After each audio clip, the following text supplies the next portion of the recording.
Hello everyone, Sheila back again. Welcome to my channel.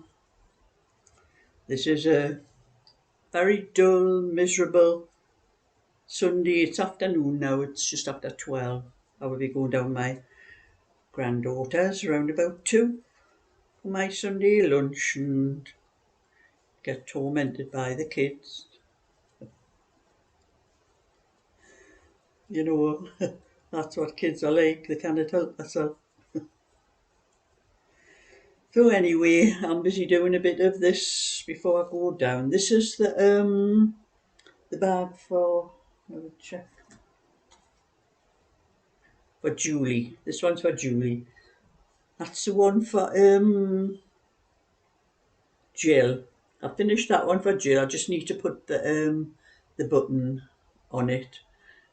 I'll probably go to the post office tomorrow with that and anything else I have. The ones for Joy, and I finished the little cardigan. That's the cardigan I'm doing for Joy. I put the neckband on, but it needs the flatten it out a bit. It needs the bands, the front bands done. I'll sew it up first and then put the front bands on it and the buttons. And I'll probably try and get to the post office with that tomorrow as well. I can probably put the bands on tonight when I come back from my granddaughter's. But I do have to go to the post office tomorrow because I have an order for I do a pack of all of my patterns, a full 16 patterns. I charge £16. It's £1 a pattern plus £2.50 for the postage, and I have to go to the post office with that because it weighs over 100 grams. It comes in a large letter, but it weighs over 100 grams, so it has to be weighed. And as it's for eBay, I do put tracking on it. It only costs you 20 pence. No, it doesn't. It costs 20 pence for a small parcel if you're sending it second class. But for some reason, a large letter second class tracking costs 70 pence. I don't know why. There's a difference there. You'd think it would be the same, but anyway, because it's through eBay, if I want my money before the 2 weeks that they make you wait if you don't put tracking on, that's what they do on eBay now. If you don't put tracking on anything, all of my patterns go out in envelopes, an ordinary envelope with a second class stamp on, which you don't put tracking on. And I have to wait at least 2 weeks to get paid from eBay for those ones now, which is really annoying. But if you put tracking on, you get paid 2 days after delivery. After delivery's been proved, they should take a photo. They see the photograph that the post thingy puts on, and they know it's been delivered, but they still make you wait 2 days after. It takes about a week. I've put things with tracking on, and it does take about a week. So I have to go to the post office with that anyway. So anything I have finished, like the bags and that, I'll be taking with me when I go to the post office on Monday. I'm still annoyed about eBay, the way they're going on. But anyway, I'm going to do what I can of this bag for Julie before I go down my granddaughter's. And then after that, after I finish this one, I have the 50 grams and the 100 gram yarn balls to do for Belinda. And she also wants an 18-inch boys cardigan. And I'm going to do the same as this one. She's got any colour. I'm going to do the same as this to make the second size on the pattern, and I've picked out that. This is some of I forget the name on the label. It's Laura Ashford, I think it is, or Sarah Ashford. The ones you get from Home Bargains in the little packs of 3. I have a couple of balls of that, so I'm going to do the 18" with the cable and the Irish moss stitch on. So I'll have a second size on that pattern. So I'll probably start that probably tomorrow, more than likely. I've just wound that's my little 50-gram holder I've put it in. And then after Belinda's I have the larger yarn bag for Jennifer. And then for Molly, my bingo, I have the large, like the mandala type placemats to do for her. And I also have a notion pouch to do for Janet. She's asked me to do a notion pouch. So those are the things I'm going to be doing after I finish this one. And you know, someone put a comment, can't remember who it was, somebody put a comment on one of my videos asking me how I met my husband. I have told you stories before about my husband, but I've never told you how I actually met him. I actually went on a blind date. I think, and I told you in the story about my partner I had after my husband died was Mel. But I used to go out with Mel before I met my husband. And we parted, and I think it was about 18 months later. We parted after just silly arguments and things like that. Otherwise I would have been married to him. But anyway, it was about 18 months later. My friend at the time who I was working with, I used to work in Will's at the time. I was in Will's cigarette factory on the Coast Road in Newcastle. That was where I used to work. And a friend I had there, her name was Anne, not my friend I go to bingo with. This is Anne with an E. Anne who I go to bingo with is Anne without an E. And her boyfriend at the time had this friend who was always hanging about with them, and she was sick of him hanging about with them all the time. And so she said to me, she fancied going on a blind date with, I think her boyfriend was called Dave at the time, with Dave's friend.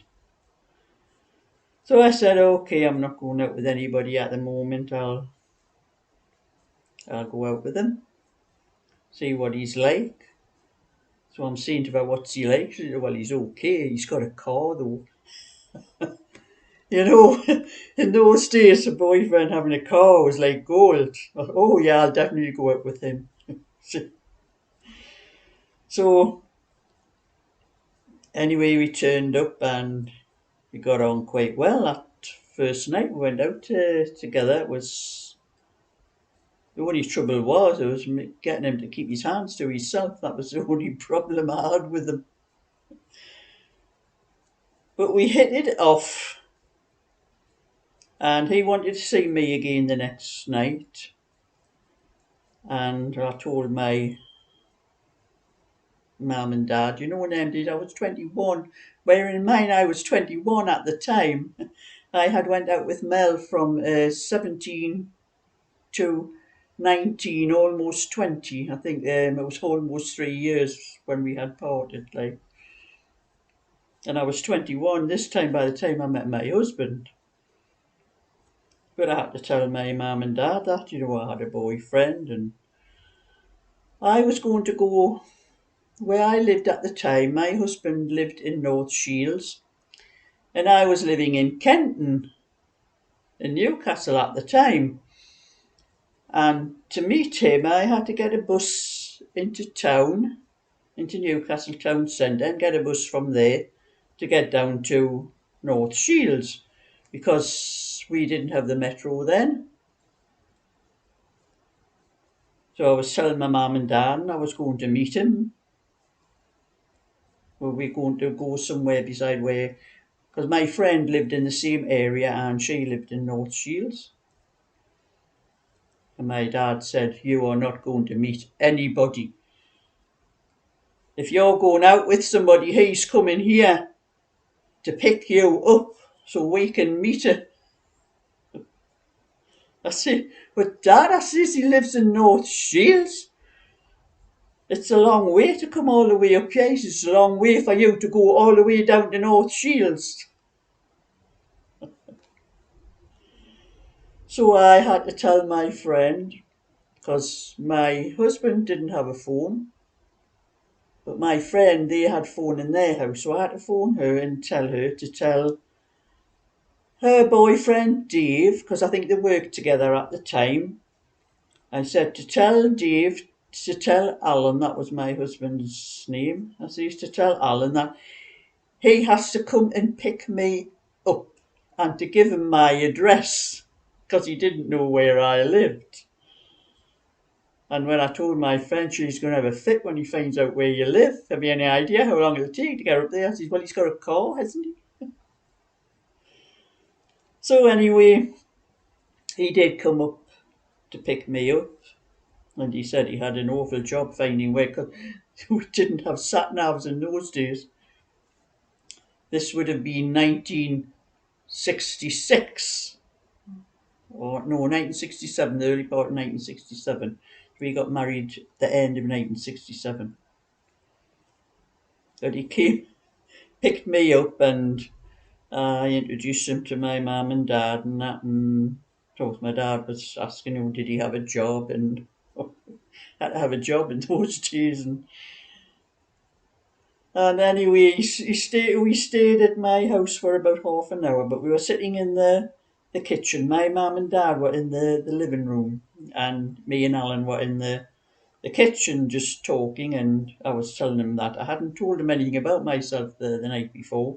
I was telling him where I worked, and I told him I was working in Will's cigarette factory, and he piped up suddenly. He said, oh, can you get free cigarettes? I says, I get one packet of 20 cigarettes every week. I says, that's what they allow us in the factory. And my dad piped up from the other room, he says, and yes, unless yous get married, he says, that packet of 20 cigarettes is mine. You know, I wish there'd been a hole in the floor to swallow me up. But we'll laugh about it afterwards, you know. So I went on a date with my husband that night and just went on from there. We always got on well together, and we got married later on in the year. So that was how I met my husband. For I think it was a lady that asked. I'm not sure because some people put numbers and letters for their name on the comment. I haven't got a clue whether a man or a woman asking. And our marriage lasted for 48 years before my husband passed. He had a lot of problems with his health. He had asthma. When I met him, he'd had asthma all his life and it affected his heart. Later on in life, after we were married, it started affecting his heart, and he was 68 when he died. But it wasn't through the asthma in the heart, it was cancer. So that was how I met my husband, for whoever it was that asked. That's just a little story to add to my video today. So thumbs up and subscribe, and I'll catch you all another time. So bye for now.